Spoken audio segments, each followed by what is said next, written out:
In the stillness of the night, when screens glow brighter than the stars, many hearts wander into a hidden world of endless images and fleeting pleasures. But have you ever wondered, what happens to the soul when the brain is chained by illusion?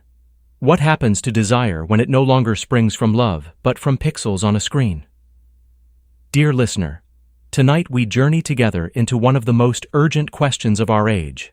A question Gary Wilson dares to unravel in his book, Your Brain on Porn. This is not a book of judgment, but a map of the mind.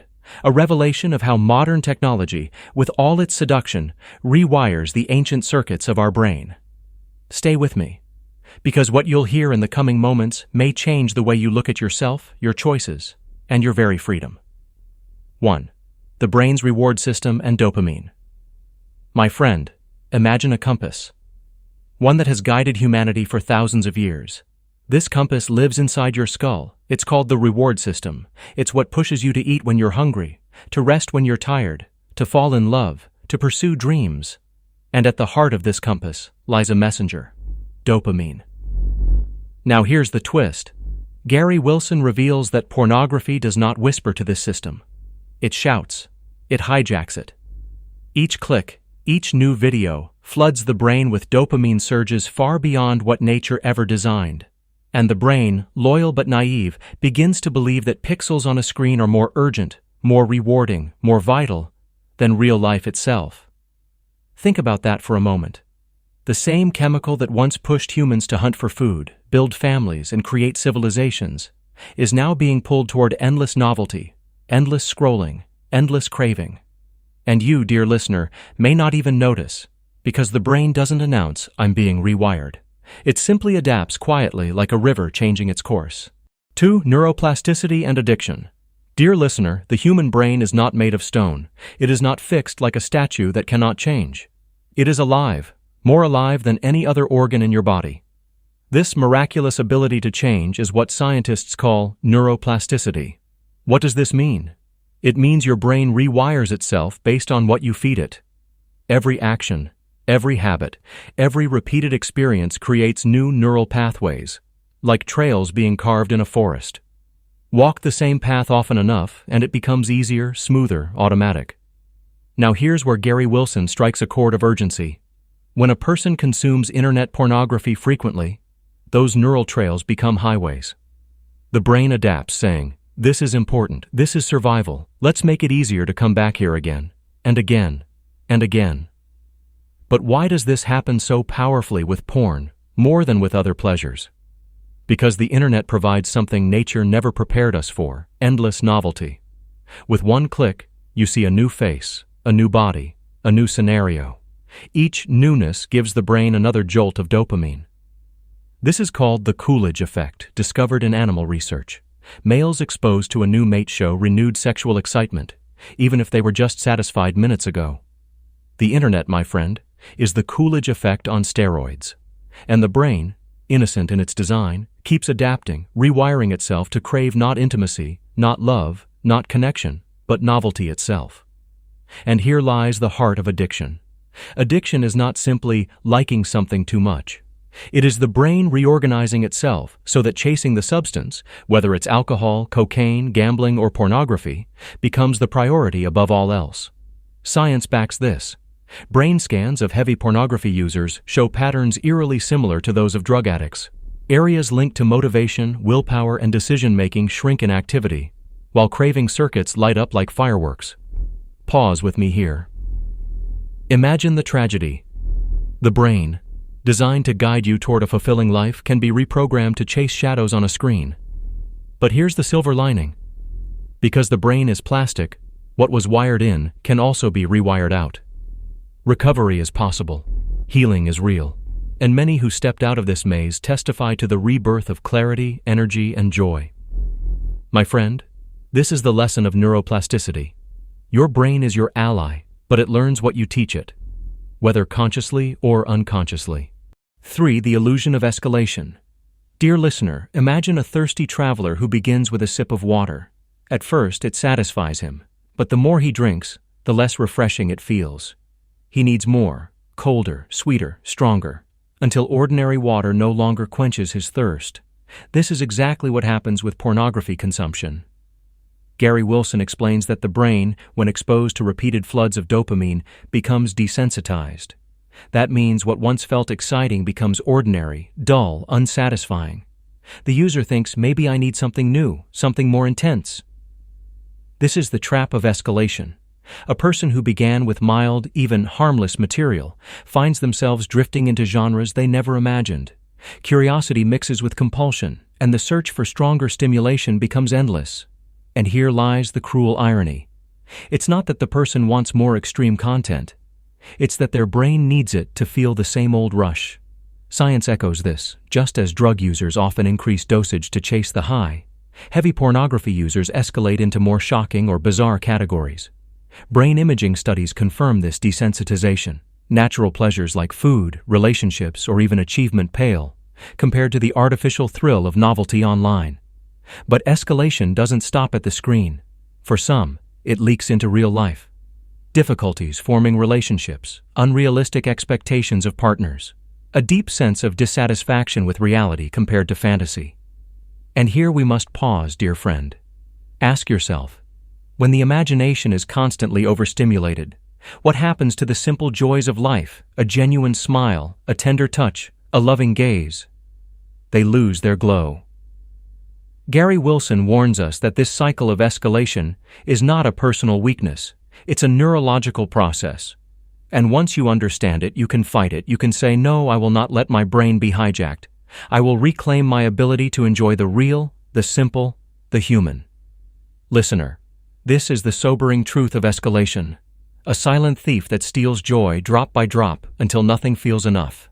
4. Real-life consequences, relationships, mental health, and performance. Dear listener, ideas alone are not enough. We must always ask, what does this mean for my life? Gary Wilson insists that the consumption of internet pornography is not confined to screens. It bleeds into our very being, shaping how we love, how we think, and how we act. 1. Relationships.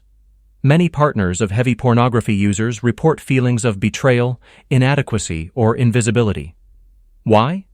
Because intimacy, once a sacred bond, is replaced by fantasy. Real partners cannot compete with endless novelty on the screen. Trust weakens. Connection fades. And often, a chilling loneliness creeps in. Two people sharing a bed, but worlds apart.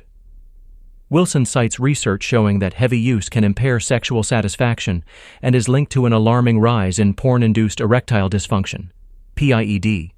Young men who are physically healthy but struggle in real intimacy because their brains have been rewired to respond only to pixels.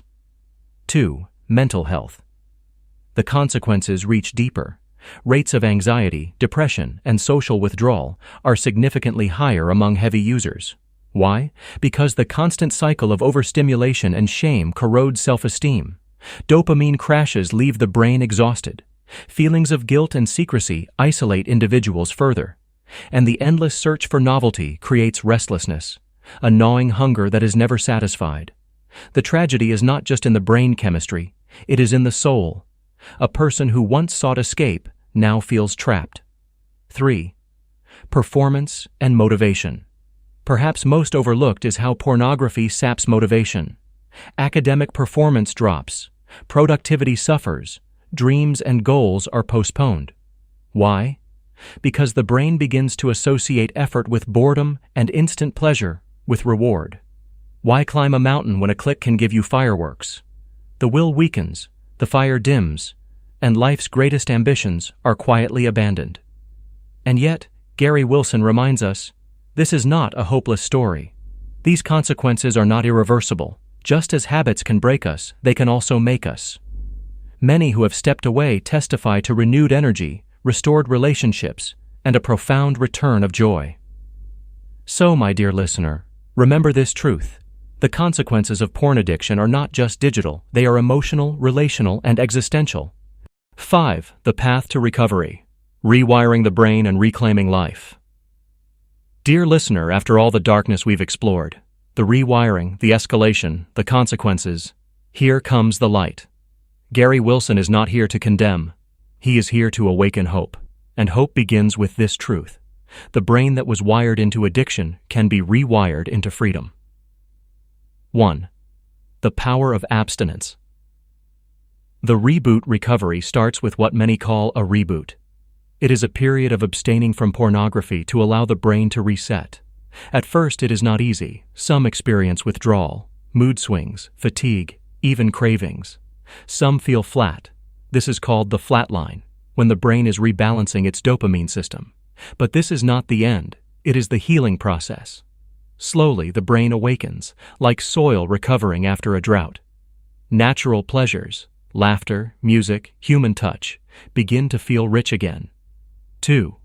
Neuroplasticity in action. Because the brain is plastic, every day without porn is a day of new wiring. New habits, new routines, new sources of joy carve fresh trails in the forest of the mind.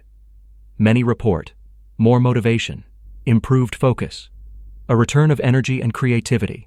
It is as if the fog lifts and life regains its color. 3. Practical tools for recovery. Wilson does not stop at theory. He offers practical tools. Avoid triggers. Limit exposure to the environments or devices that lead to relapse.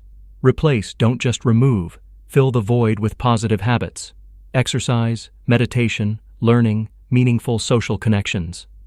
Accountability. Share the struggle with trusted friends, join support groups, or use online communities of those on the same journey. 4. Rebuilding relationships. As the brain heals, relationships often heal too. Trust, once fractured, can be rebuilt with honesty and effort. Intimacy, once hijacked by pixels, can return with authenticity and tenderness. Gary Wilson emphasizes, recovery is not about punishment or deprivation.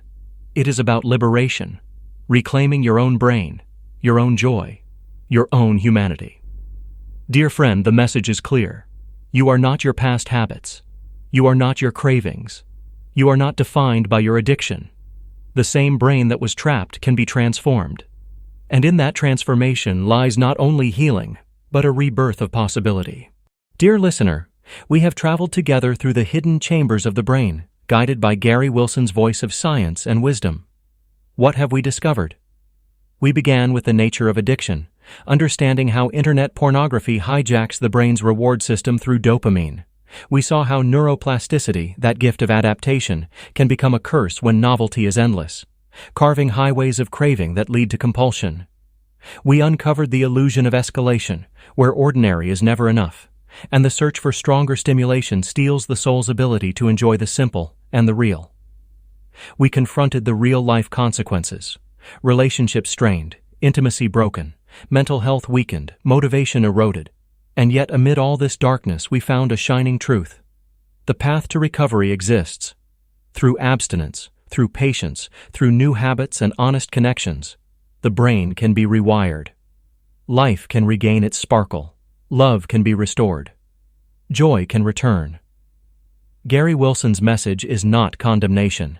It is compassion. He whispers to each of us, you are not broken beyond repair. Your brain, your heart, your future. They are waiting for you to reclaim them.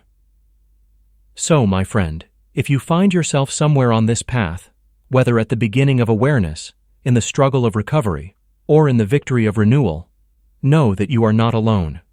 Science is on your side. Humanity is on your side. Hope is on your side. Before we close, let me leave you with this reflection. A book may not be enough to change the world, but it may be enough to change the course of a single life. And sometimes that single life is yours. If this episode touched your heart, share it with someone who may need to hear it. Stay with us on this journey of knowledge and wisdom here at Guide to Reads. Until next time, may your path be clear, your mind be strong, and your heart be free.